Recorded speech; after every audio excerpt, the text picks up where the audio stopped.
Shri Patel academy के YouTube channel में आपका स्वागत है। आज हम लोग पढ़ेंगे बौद्ध धर्म के बारे में।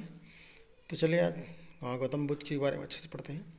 तो बौद्ध धर्म के प्रचारक या फिर बौद्ध धर्म की शुरुआत जिसने किया वो था गौतम बुद्ध जी। गौतम बुद्ध जी महावीर के भी समकालीन थे।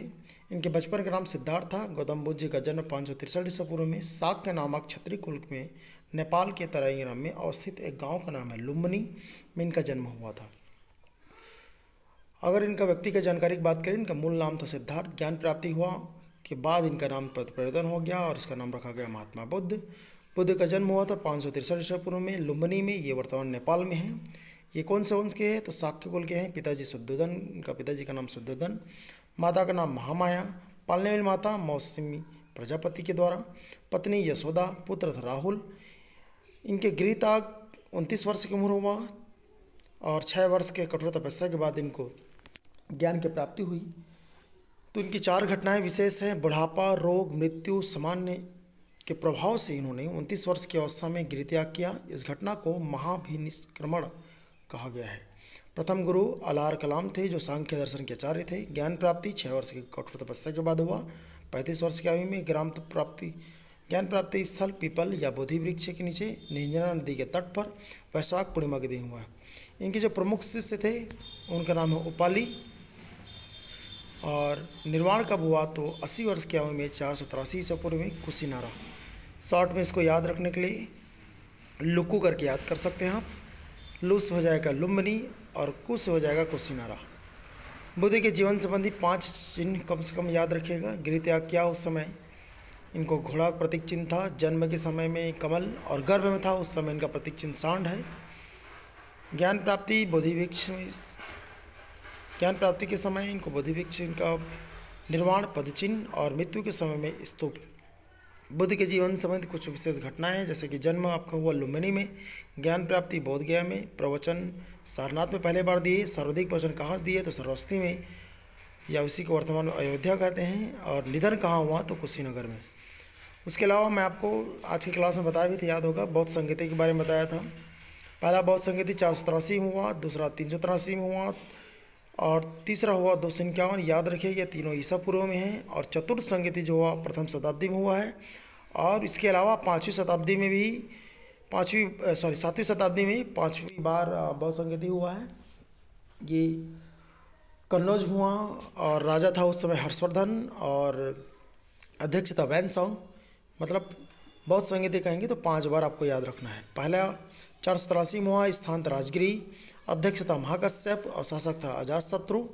इस पर सूत पिटक और विनय पिटक का संकलन हुआ है। द्वितीय संगीत सम्मेलन हुआ, संगीति हुआ 383 ईसा पूर्व में वैशाली में हुआ। ये अध्यक्ष सर्वकामी और उस समय राजा हुआ करता था कालाशोक। मतभेद के कारण संघ 2 भागों में स्थावीर तथा महासंधिक में बढ़ गया।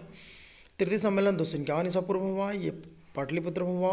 अध्यक्ष था मोगलीपुत्र से और शासक उस समय हुआ करता था अशोक। अभिधम पिटक का संकलन किया गया इसमें। और चतुर्थ जो हुआ यह प्रथम सदी में या फिर 98 ईस्वी में हुआ। याद रखिएगा कश्मीर के कुंडल ग्राम में हुआ। इसका अध्यक्ष वसुमित्र था, उपाध्यक्ष अजघोष को बनाया गया था। और उस समय राजा हुआ करते थे कनिष्क, जो कुषाण वंश के राजा हुआ करता था, जो मगध की गद्दी पर बैठा होता था। उस समय याद रखिए कि कई बार ये प्रश्न पूछा गया है। चतुर्थ संगीति में ही महायान और हीनयान 2 भागों में ये बटा। कई बार इसको प्रश्न को पूछा गया है, इसलिए ध्यान रखेंगे।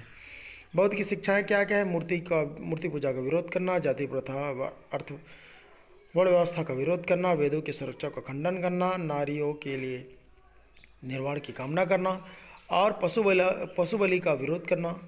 बौद्ध संघ में चोर, हत्यारे, ऋणी और दास और अल्पसंख्यक का प्रवेश वर्जित हुआ था। उसके अलावा बौद्ध धर्म में कुछ सिद्धांत है। अगर बात करें त्रिरत्न का, तो इस त्रिरत्न में बुद्ध, धम्म और संघ को लिया गया है। 4 अर्ध सत्य हुआ करता था। ये पहला है आपका दुख, दूसरा है दुख का समुदाय, तीसरा दुख का निरोध, चौथा है दुख का निरोधगामी प्रतिपदा। उसी तरह से मध्यम मार्ग था। बौद्ध धर्म में अत्यधिक भोग विलास और अत्यधिक संयम दोनों का विरोध कर मध्यम मार्ग पर जोर दिया गया था। मध्यम मार्ग प्रतिपदा में 8 सोपान है। इसमें अष्टांगिक मार्ग कहा गया है। याद रखिए अष्टांगिक मार्ग कौन कौन सा है, जिसको अष्टांगिक मार्ग को पहला सम्यक दृष्टि, दूसरा संगम सम्यक संकल्प, तीसरा सम्यक वाणी, चौथा सम्यक कर्मांत, चौथा सम्यक आजीविका, पांचवा सम्यक व्यायाम, छठवां है सम्यक वाम, सातवां सम्यक स्मृति और आठवां है सम्यक समाधि। प्रथम दो वर्गों को प्रज्ञा में और तीसरे मध्य के चार मार्गों को शील और अंतिम दो मार्गों को समाधि में बांटा गया है। बौद्ध धर्म के अनुसार अष्टांगिक मार्ग के अनुसरण से ही मोक्ष प्राप्ति हो सकती थी। ये मोक्ष प्राप्ति के लिए ये 8 साधन था। उसके अलावा बौद्ध धर्म में लोग अनिश्वरवादी को मानते थे। बौद्ध धर्म ईश्वर को नहीं मानते थे, पुनर्जन्म में विश्वास करते थे। बौद्ध धर्म में पुनर्जन्म को स्वीकारा गया है। उसके अलावा आपको बता दूं, ये चित्र आपको दिख रहा होगा, यह सारनाथ में धर्म चक्र का प्रतिकृति को गौतम बुद्ध जी को दिखाया गया है। ये अनात्मवादी आत्मा की संकल्पना को नहीं मानते थे। उसके अलावा प्रतित्व समुत्पाद या बौद्ध धर्म का कार्य कारण सिद्धांत है, जिसके अनुसार संसार की कोई भी घटना बिना कारण के घटित नहीं माना गया है। कर्मवाद यह कर्म करने पर जोर देता है। क्षणिकवाद संसार की समस्त वस्तुओं को स्थिर न होकर परिवर्तनशील बताया गया है। 11वां इसमें शील 10 शील है जो सदाचार का नैतिक आचरण के संबंधित है, जो निम्न पाए सत्य, अहिंसा, अस्तेय, अपरिग्रह, ब्रह्मचर्य, नित्य और संगीत का त्याग, कोमल सैया का त्याग, शराब से दूर रहना, व्यभिचारी का त्याग, समय पर भोजन ग्रहण करना। यह 11 इसका 10 शील के रूप में जाना जाता है। 12वां पंचस्कंद, जिसमें संज्ञा, संस्कार, रूप, वेदना और विज्ञान को माना गया है। बौद्ध धर्म की कुछ शाखाएं, जैसे कि बात करें, मैं आपको बताया था कि ये महासंधि का स्थिरवाद, ये याद रखिएगा। ये दूसरे बार जब बौद्ध सम्मेलन हुआ उसमें ये विभाजन हुआ, तो महासंधिक और आपका स्थिरवादी। तो महासंधिक क्या है? इसके अनुसार प्रत्येक व्यक्ति बुद्धत्व प्राप्त कर सकता है। इसका प्रधान केंद्र मगध हुआ करता था। उसी तरह से स्थिरवाद का इसका प्रधान केंद्र कश्मीर हुआ करता था। उसी तरह से महायान और हीनान में भी बटा है, जो चतुर्थ बौद्ध संगति था उसमें बटा हुआ है, याद रखिएगा, कई बार इसको भी पूछा गया है। उसी तरह से वज्रयान बौद्ध धर्म की महायान शाखा है। ये तांत्रिक संप्रदाय थे, जो इसका उदय 8वीं शताब्दी में हुआ है, माना जाता है। यहाँ जादू, टोना और वशीकरण संबंधित था।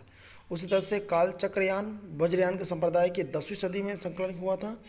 इसका प्रवर्तक मंजूश्री, प्रमुख देवता कालचंद, ये माना गया है। उसी तरह से नवबोधात्मक नव शाखा और सेयथवाद संप्रदाय भी था। कि उतना इंपॉर्टेंट नहीं, आप चाहे तो पढ़ भी सकते हैं। इसकी स्थापना डॉक्टर भीमराव अम्बेडकर ने किया 1956 में। इसका प्रमुख नागपुर हुआ करता था।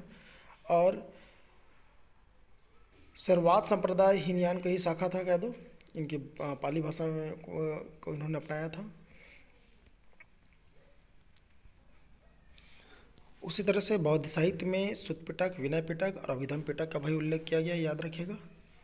कुछ अन्य रचना अगर बात किया जाए तो देखिए, कुछ साहित्यकार भी थे उस समय। अश्वघोष बुद्ध चरित्र की रचना इन्होंने किया है, और नागार्जुन ने माध्यमिक सूत्र की रचना किया है, और बुद्ध घोष ने दीपवंश, महावंश और विशुद्धमार्ग की रचना इन्होंने किया है। बुद्ध चरित्र बौद्ध धर्म का रामायण कहा जाता है। नागार्जुन को शून्यवाद का प्रतिपादक माना जाता है।